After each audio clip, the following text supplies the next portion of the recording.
नमस्कार मित्रांनो, स्वागत आहे आपल्या चॅनलमध्ये. चॅनलच्या माध्यमातून आपल्यासाठी घेऊन आले मोठी अपडेट. राज्यातील महत्त्वपूर्ण बाजार समितीतील आजचा सोयाबीन बाजारभाव.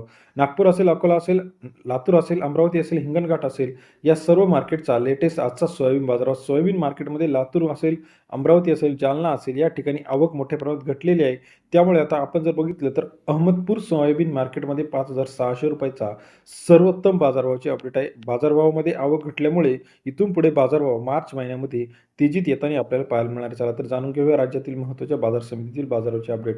अकोला 1483 क्विंटल अवकाळी 5,100 ते 5,481 रुपये. अकोला बाजार समितीमध्ये सरासरी दर 51 ते 54.8 रुपयापर्यंत अकोला बाजार समितीतील आजचा बाजाराचे अपडेट.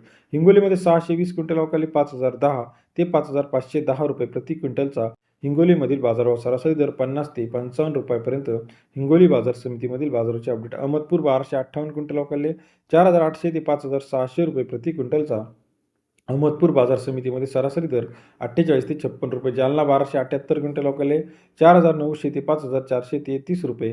जालना बाजार समितीमध्ये सरासरी दर 49 ते 55 रुपयापर्यंत जालनाची बाजाराचे अपडेट आहे. कारंजा 2431 क्विंटल अवकाळी 5,010 ते 5,455 रुपये. कारंजा बाजार समितीमध्ये सरासरी दर 50 ते 55 रुपयापर्यंत कारंजा बाजार समितीतील बाजाराचे अपडेट आहे.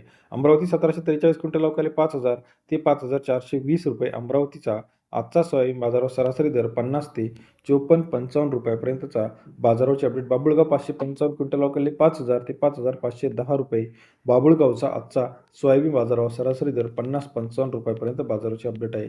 तसेच राज्यातील इतर महत्त्वाच्या ठिकाणांमध्ये आपण जर बघितलं तर हिंगोली कानेगाव नाका 5,300 रुपये, मंठामध्ये 5,275 रुपये, बाबुळगाव 5,321 रुपये, पुलगाव 5,105 रुपये, जाफराबादमध्ये 5,300 रुपयेपर्यंत बाजाराचे अपडेट आहे. बीडमध्ये 5,200 रुपये, मेहकर 5,450 रुपये, तो कारंजा 5,350 रुपयापर्यंतचा आजचा बाजाराचे अपडेट आहे.